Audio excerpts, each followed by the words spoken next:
these 4 years that we have been working in the struggle about violence against women has really given good results, because 1 in 10 women that are dying from domestic violence. Therefore, I think in every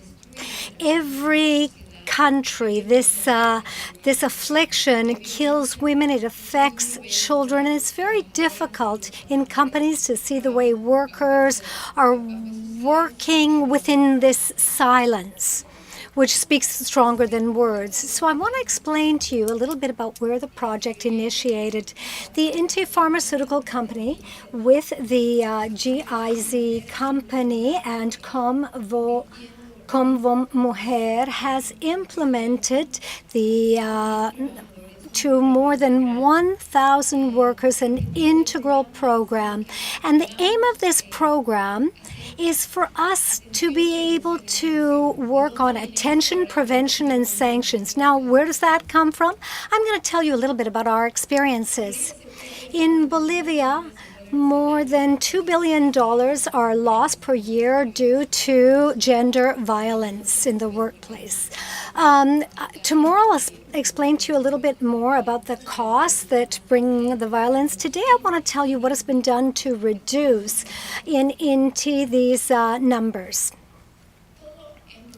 Everything began at the head of our company. Our general manager has committed himself to this program. It's important that any type of program within a company has to make a great commitment in order to have impacts. We have managed to gather all the directors and managers throughout the country so that in 3 days we were able to train them regarding Law 348, the law in our country, which is violence prevention law. It's one of the best documents. Unfortunately, the reality in terms of what is done and what is written is not always the same, but on paper it's really good. Women's rights are there. What is the path to file reports against the violence? And in Bolivia, there are 17 types of violence laid, not just economic and sexual, physical, but rather political violence, psychological violence. This document is marvelous. I'm very happy to share it with you if you'd like to read it. And we have trained people so that this natural thing, that what we saw as being natural, now we see this as violence. So we started with upper management. You can see that there's directors and managers, 3 days of intensive workshops. Everything, so that they could, not just the conceptual aspect, but they learned about the reality. We had workshops, we had theater. Everyone was trained. And after the workshops, that all of Bolivia was trained. So in my personal case, I have the advantage that I am the National Director of Human Resources. So within the area of human resources, the social corporate responsibility has been integrated in all these projects in order not to have blockages. What happens? These kinds of proposals sometimes are not viable in other companies because human resources are unable to train. There's not enough time. People have to work. People have to be making money, and there's no time for training. So there's these stoppages, these blocks within this process. However, the advantage that we have in INTI, regardless if there's a blockage, we make sure that doesn't happen. And so I had the privilege, before entering as a director, I was the company's coach. I was a personal coach throughout Bolivia to 1,000 workers, and I could directly see this issue.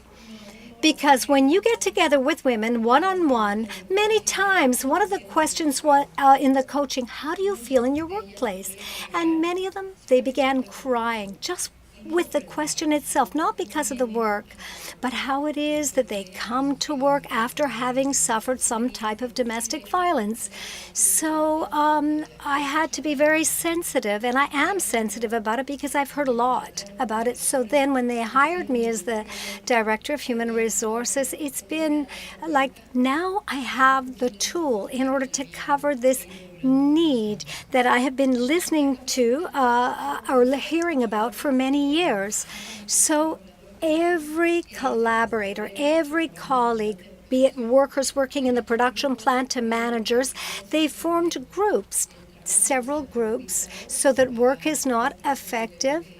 So that, we'll have 3 in administration, 2 in sales, 1 in distribution. The groups were formed in order to share this throughout all of Bolivia. The 3 and the 2% that you see there who were not trained was because they were on medical leave. But we have made a lot of efforts for them when they've come back from their leave so that they can understand what all this means. They've been trained from the upper management. These are the managers throughout the entire country. And from these trainings, within the theater workshops and training, there have been 3 important points that have come out. First being prevention. And that's our focus. That's our goal. The other one is attention. And finally, sanction. In the third one, because of the laws that exist in my country, you can't put a great focus on that because the ministries, they protect workers, and if there's a certain type of law that regarding complaints for workers that cannot be ejected from the company. So the most important thing, or the most important part of this presentation, for this to be sustainable across time, it's important to examine the internal processes, the good practices, the best practices, because it's necessary for these processes to be long-lasting across the years. So what we've done is we've redesigned, just like it's done in engineering, these different processes pertaining to human resources, starting about this selection and hiring of within human resources. So all those people who enter into human resource, who are hired by human resources, they have to go through a certificate process to make sure that they have not perpetrated any type of violence. So there is this requirement to go to this. There's a law, there's a sanction for the man who is violent. So there is a training aspect. So the person comes in, we give them the form which explains what the law is. At the beginning, we do this. So we can attest that this person knows that they're going into a workplace that has 0 tolerance of violence towards women. They have to be trained. Then there's another internal process, which is the induction of the new workers. In this onboarding or induction, all the benefits of the company are explained, different rules and regulations, company politics, and the code of ethics. In the code of ethics, there's behavior within the values. And we have done this, we've gone over this with our workers so that they know if they infringe the code of ethics in terms of violence, so that they understand, regardless of sexual, verbal, physical violence, they have to know about it. So once they enter into the company, the code says no type of violence is allowed. And this has been implemented throughout the entire country through theater plays. And so that explains to them, and that they're explained about the violence through art. Some have done videos, some have done theater, spectacles, shows, music, but all based on this theme. And the reason is not just for them to read it and then write down an exam, because they're going to capture less, but rather they read it, They understand it, and nobody's going to forget through these workshops and theater what the code says. Now there's the sanction. Now, regarding the sanction, when somebody infringes the code of ethics, people know. People know what the code is about. So if there's a violation, there's community power. Everybody realizes it. Before, it was something that was natural, dirty jokes against women. That was considered to be normal. They all laughed at it. And now you can't do it. It's against the code. The language of people has really changed within the company. Women feel more protected, more empowered. These hallway jokes in poor taste have been eliminated. At the beginning, they felt very bad when someone was doing some sort of aggression. They were seen by everyone. Everyone knows now what the code says. They felt bad. So now it's easier so that the community itself make them feel that way because of this psychological mistreatment. And now after the Code of Ethics, we have another important process, which is our 360 evaluation. This evaluation is done to all of the leaders of the company. That means you're evaluated by your supervisor, your internal clients, your co-workers, the entire team. So it's an integral type of evaluation. What is required? Normally, the leader is the one who evaluates the collaborator, but now the collaborator can evaluate the leader. And so what is done is there's a series of questions to see whether there's violence that exists in the work teams. For example, one of the questions is, your direct supervisor makes you feel like a servant when you're working? Once has he or she asked you for a favor outside of the rules of the job that you have to yield to? And it's anonymous, it's soft, done by software. Nobody knows who said what because there's so many people being evaluated. But there is a final result that comes out of this. There is we have different letters, junior, middle, and senior. And the leader who receives a poor 360 evaluation, they can't go up. And that affects them in the financial realm. And when it affects them in the financial realm, then it's done by companies. So it starts to have a certain effect on people by convenience. I'm going to be really honest with you. Some people have not done this. There have been very macho leaders who haven't done it from the bottom of their hearts. They've been like dictators. They're not developers, but rather they have been exerting a lot of psychological violence. And this is then seen in this type of evaluation. So that they've kind of pretended to be someone else. And in some cases it's been real, natural, whereas in other cases it's been something fake. It's been something that they've been faking it. And they've realized that they're going to receive better results in this evaluation. In other words, it's going well, okay, so I want to do it. It's that, for instance, I don't like to go to the gym. So I don't want to go. But once you're there, once you're trained, then you begin to like it. So this type of action, sometimes you have to force them until they see the result. When somebody sees the result, they like it. So it's easier. It's easier for the change to become easier. That's what's helped us the most, to change the leader's behavior. Because as you know, leaders, they dream. They want to be for status, money. They want to go up the echelon within the organization. However, if they're acting with violence, they cannot go up that ladder. So it's important for this evaluation to be helpful to them in order to model their behavior and to eliminate all those macho actions of psychological violence, above all, psychological violence. Also, if we identify a leader who has a very poor evaluation, We offer this leader therapy with experts on this matter. It's done confidentially. And there are some leaders that have decided to undergo the therapy, and they're even improving their behavior through this. And within our internal campaigns, we've left this little box, and so we have a budget. We have a budget for different pamphlets, right?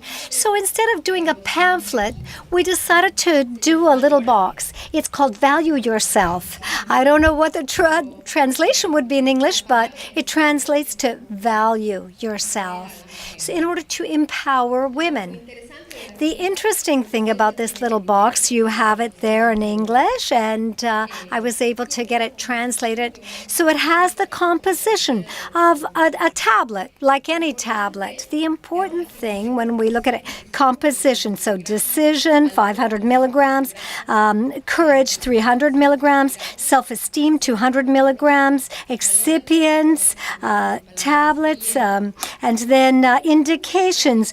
No blows that hurt, no words that hurt. And the most interesting thing, in Bolivia, there's a free telephone line to call. It's 800-140-348. There are foundations that give us psychological assistance and legal assistance to victims, even physical assistance, like done by doctors, but people don't know about it. So this medication, or the idea of it, is for the women to know if you're suffering from violence, you can call this number, and this number is for throughout. It's throughout Bolivia. You can go to, we form strategic alliances with some centers who've offered us all of the information so that victims who are not working in INTI, they can still go. Those who do work with an INTI, we have a different treatment, but in order to help society by putting this information here. Obviously, it was a new idea. The media have done a lot of publicity about this.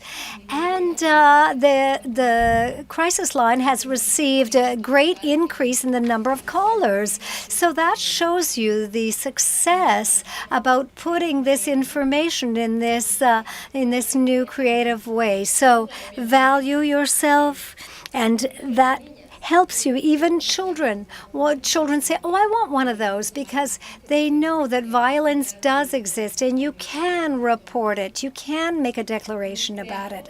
So we've created in a route, different paths so that people in INTI know what to do. We've chosen volunteers, people who, on a volunteer basis, they've allowed us to train them. We have trained 2 from each city, so that when there is a victim of violence within the company, they can go with the victim and they can accompany them to either their therapy, take them to make their declaration. And in this manner, they've been able to work within the company. This is our freedom train. Freedom train, first of all, is the number. The first number that comes up there is my number, because the victim has to call me so that I can see what level is the violence at, so that I can help the person. And so with the agents of change, I'll put them into touch with them or in touch with the police or other agencies in order to see. There's not like, you have to listen to the case. You have to see what it is, because many times it could happen that the victim doesn't want to file a report. And if they file a report and they go back, it could be a worse situation for the victim. So you have to be careful about these kinds of things. This is the route, or the path. And where it's worked the most is in the bathrooms. We have put this throughout all of the men's and women's washrooms. So many women go there when they have been attacked. They go to the bathroom, be it to cry or whatever. And that's where one of them come to my office. They say, oh, look, I read that. And they show that their hair, for instance, has been pulled and they don't even have hair left. And they say, look, I really need help. This particular woman, I think of a case of she has 5 children, a particular example, and she wasn't able to get out of this cycle of violence. So the campaign is done everywhere so that eventually it's going to work somewhere. And then after that, we've managed to achieve to carry out internal campaigns. We also have all kinds of different ones throughout different media, Facebook, Value Yourself. We have different campaigns. We have a different informative chart where there's information that comes out. It's like a newsletter, and there's also one full page dedicated to prevention. And you can see we have an internal Facebook, and we distribute information about violence so that the training that they were given once again is reinforced through social networks. We also managed to form strategic alliances with the government, with the Viva Telephone Foundation and other foundations through all of their efforts in the same struggle. It's very important that the companies have these types of alliances in order to have improved results. The media, they go wherever we go. Thanks to that little new box that we created, we've had press conferences. We've come out everywhere. It's really helped us. We always had, these are the buses that we have. These are the buses that take medication to pharmacies. And these are the ones that take our workers to the production plants, to the factory. So that's the free line that's written down there, and the Value Yourself sign as well. There's 30 buses, and we've spoken to the unions so that all of the minibuses, taxis also have the logo of Value Yourself and the free helpline. And that's how we've been able to promote the product. And this is this urban external campaign, Day of the Zebra, this has been done to prevent traffic violations. So what we did is we formed an alliance with them, from our general manager to many of us, all dressed up as zebras, and we go around handing out this little Value Yourself box, and we do this out on the street. We've carried out trade fairs. We've been present at trade fairs at universities. We've done it in a trade show where all the different products come out like in miniature. We've also participated in conferences at the universities, at important universities. Youth are really interested in this, even more than the entrepreneurs, and that's just great. We even did this play.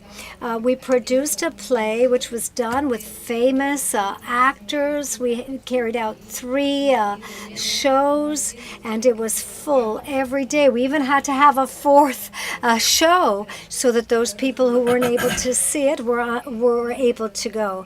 1 out of every 3 suffer violence in Bolivia. That's why it was given that name, and through art we were able to tackle this theme in this way. We've also been with entrepreneurs. The objective is to inspire other companies. Generally, the entrepreneurs, they don't take the matter of violence as being something that has to do with them as entrepreneurs. But then when they listen to us freely here, attend our training sessions, and not only that, but we even have a train the trainer session. We had 4 days to train the trainers so that they can replicate it at their companies. We've had participation in Cochabamba, Santa Cruz, from many of these companies. We've gone to their companies, they've come to ours to see that what can be done so that it can be replicated in their own companies. We have telephone companies, banks, important companies within the country. Even hotels have participated. So this is what we have been able to do in general. And obviously the program has ended with great results. I'm going to be talking to you about the results tomorrow. And it's just an honor to be able to work in this company where women feel safe. We have a daycare in order to take care of the children while our female workers are working. And we have the same women's or the same helpline for women and for men. If we're going to speak about equity, we have to show this equity. And this is our only pharmaceutical plant that we have that hires more women than men. Men, generally factories, they're not interested in hiring women because they get pregnant, because they work less hours. So we want to give the example, set the example that when a woman is taken care of, she is grateful. When she has daycare, when she has maternity leave, and there will be less problems. On the contrary, women are very productive. Mothers are always very productive, because they're the ones who have to take care of one or more children. So we have to help women. It's an investment. It's not an expense. It's not, we have to change this mindset of, oh, no, pregnant women, oh, let's not hire them. We have to change that within future generations. And we've had great results in sales because we've seen good results with women. Women's salaries, our salaries are by position and by competence. They're not based on gender. So within the same position, a woman, a man do the same job, they're going to earn the same thing, not more and not less. And we also have many managers who are women at the company, and they have decision-making power. And I think that that's the most important. The internal processes have to be designed so that this structure is maintained across time. Even if the corporation is going to give us the money, we all have to comply with things in this manner for this to be sustainable and for it to be able to grow and for there to be less violence. And so tomorrow I'm going to give you the good results. We would like the results to be even better, but it is difficult to lower because of cultural things that have occurred in society and the culture. We would like to see those results lower, but it's a difficult theme to attack. But our general management has really, who really loves our people. You have to travel to our country, and you have to see it for yourselves. We're not, you have to attend. We think that everybody is involved in this. It's really important that this involvement come from upper management down to the bottom. And all the way, this has to be reinforced by our campaigns. Speaking differently, as this is something that's beautiful. There was a woman, for example, who arrived. She came and she looked terrible. We all knew she suffered violence, and they knew the aggressor. She did not come to my office, but people have said this person, the aggressor, the abuser, did not go to jail. People said, that's it, this man has to go to jail. The community has to be the protagonist here. Many times the authorities do not help, but the community itself has to struggle against this so that women feel empowered and taken care of. And this fear, because many of them wouldn't speak about it, they wouldn't tell us, but they have to feel that they are not ashamed, and they have to feel that they are supported with this message. This is the message we want to transmit in our company, and that's our message. I hope that it's been useful for you. Thank you very much.